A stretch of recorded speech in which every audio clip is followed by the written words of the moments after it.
নমস্কার, তোমাদের সকলের প্রিয় পাঠশালার আরো একটি নতুন ক্লাসে তোমাদের সকলকে জানাই স্বাগত। আজকে আমি তোমাদের সাথে আলোচনা করব class 3 final exam 2025 Ray Martin question ব্যাংকের বাংলার সপ্তম স্কুলটির প্রশ্ন উত্তর। আমি আজকে ক্লাসটি শুরু করার আগে বলতে চাই আমার সকল সাবস্ক্রাইবারদের এবং আমার সকল ভিউয়ারদের অসংখ্য ধন্যবাদ জানাই। এবং যারা এই প্রথম আমার চ্যানেলটি ভিজিট করছো তারা অবশ্যই আমার চ্যানেলটিকে সাবস্ক্রাইব করে পাশে থাকা বেল আইকনটি প্রেস করে অল নোটিফিকেশন অন করে দিও, যাতে সকল ভিডিও আপলোড করার সাথে সাথে তোমাদের কাছে তার নোটিফিকেশন পৌঁছে যাবে। আমি আজকে ক্লাসটি শুরু করে দিচ্ছি, সকলে মন দিয়ে দেখে নাও। সপ্তম স্কুলটির নাম হলো বারাসাত কালীকৃষ্ণ প্রাথমিক বালিকা বিদ্যালয়। একের প্রশ্নটি আছে দেশের মাটি কবিতাটি কবির নাম সহ প্রথম 4 লাইন লেখো। দেশের মাটি কবিতাটি কবির নাম হলো সত্যেন্দ্রনাথ দত্ত। মধুর চেয়েও আছে মধুর সে এই আমার দেশের মাটি, আমার দেশের পথের ধুলা খাঁটি সোনার চাইতে ঘাঁটি। দুইয়ের প্রশ্নটি আছে নিচের প্রশ্নগুলির একটি বাক্যে উত্তর দাও। কয়ের প্রশ্নটি বলেছে হিংসুটির নাম বলা মুশকিল কেন? হিংসুটির নাম বলা মুশকিল কারণ সেই নামে যদি কোনো শান্ত লক্ষ্মী বাচিকা থাকে সে আমার উপর চটে যাবে। ক্ষয়ের প্রশ্নটি আছে রুবাইয়ের কোন দিনগুলি ভালো লাগে? রুবাইয়ের বৃষ্টির দিনগুলি ভালো লাগে। শুধুমাত্র উত্তরটা লিখে দিচ্ছি, বৃষ্টির দিনগুলি। বৃষ্টির দিনগুলি। কিশোরী মেয়ে বনে কি করতে যায়? কিশোরী মেয়ে বনে কাঠ কাটতে যায়। আমি শুধু লিখে দিচ্ছি কাঠ কাটতে। পান্তাবুড়ি কার জ্বালায় অস্থির? পান্তাবুড়ি চোরের জ্বালায় অস্থির। শুধু উত্তরটা লিখে দিচ্ছি চোরের। কাকের ছানাটা কোন গাছের ডালে বসেছিল? কাকের ছানাটা নিম গাছের ডালে বসেছিল। উত্তরটা লিখে দিচ্ছি নিম গাছের ডালে। জানালা দিয়ে কে মুখ বাড়ায়? জানালা দিয়ে রাজপুত্রের ঘোড়া মুখ বাড়ায়। শুধু উত্তরটা লিখে দিচ্ছি রাজপুত্রের ঘোড়া। রাজপুত্রের ঘোড়া মুখ বাড়ায়। ছয়ের প্রশ্নটি বলেছে নীতি গল্প কাকে বলে? যে গল্প থেকে নীতি শিক্ষা পাওয়া যায় তাকে নীতি গল্প বলে। তিনের প্রশ্নটি আছে শব্দার্থ লেখো। অনুবাদ, অনুবাদ শব্দের অর্থ তর্জমা। পায়জোর, পায়জোর শব্দের অর্থ নূপুর। ফিনফিনে, ফিনফিনে শব্দের অর্থ পাতলা। কৃতজ্ঞতা, কৃতজ্ঞতা শব্দের অর্থ উপকারী, উপকার মনে রাখা বা স্মরণ রাখা। কিশোরী, কিশোরী শব্দের অর্থ অল্প বয়স্কা। রসমুন্ডি, রসমুন্ডি শব্দের অর্থ এক রকমের মিষ্টি।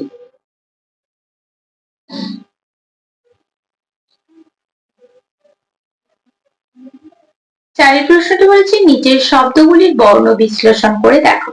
সারাক্ষণ, দন্তস্বয়ে আকা যোগ রয়ে আকা যোগ কয় মূর্ধন্য ষ ক যোগ মূর্ধন্য ষ যোগ মূর্ধন্য। কম্পিউটার ক যোগ অ যোগ ময় পয় হর্ষই ম যোগ প যোগ হর্ষই যোগ হর্ষ। টয়ে আকার যোগ ট যোগ আ যোগ র।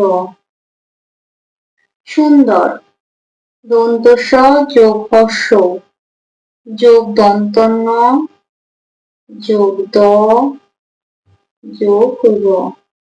পাঁচের প্রশ্নটি বলেছে এক কথায় প্রকাশ করো। ভবিষ্যতের কথা আগে বলে দেওয়া। ভবিষ্যৎবাণী।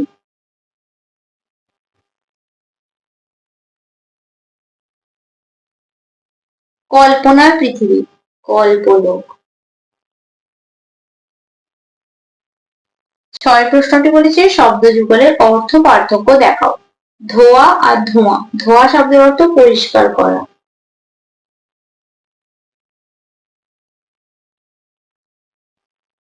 ধোঁয়া শব্দের অর্থ ধূম।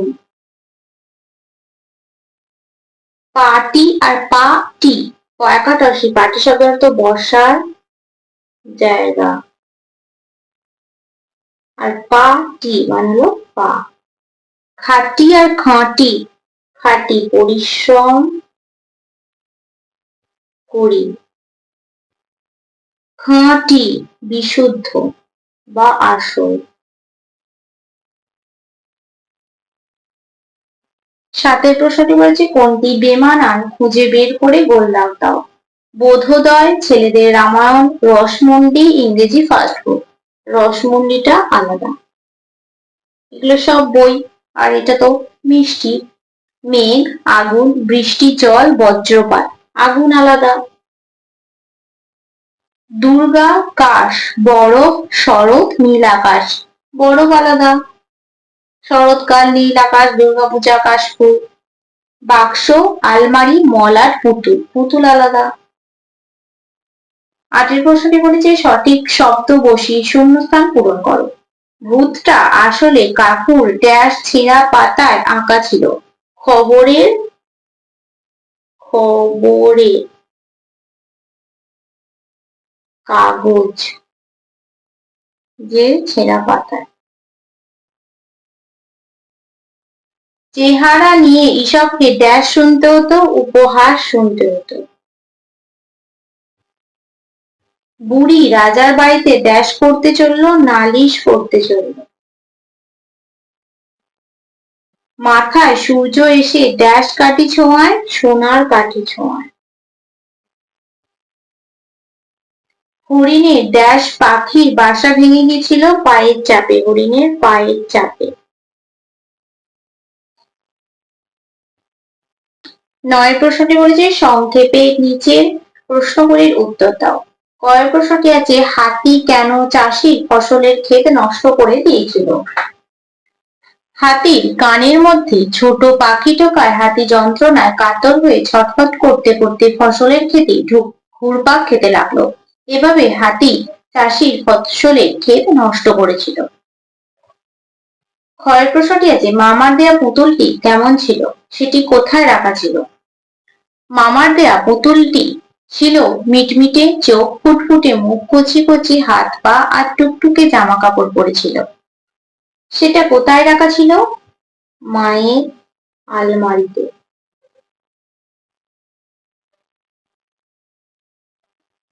রাখা ছিল। গুটি পোকা ভূতকে দেখে কি করেছিল আর মনে মনে কি বলেছিল। গুটি পোকা ভূতটাকে দেখে গ্রাহ্যই করেনি, খাচ্ছে তো খাচ্ছেই, আপন মনে খেয়েই চলেছে, আর মনে মনে বলেছিল ছাই, ভূত না আরো কিছু। ঘয়ের প্রশ্নটি বলেছে কর্তা ও ক্রিয়া কাকে বলে, উদাহরণ দাও। বাক্যে যার দ্বারা কাজটি সম্পন্ন হয় তাকে কর্তা বলে।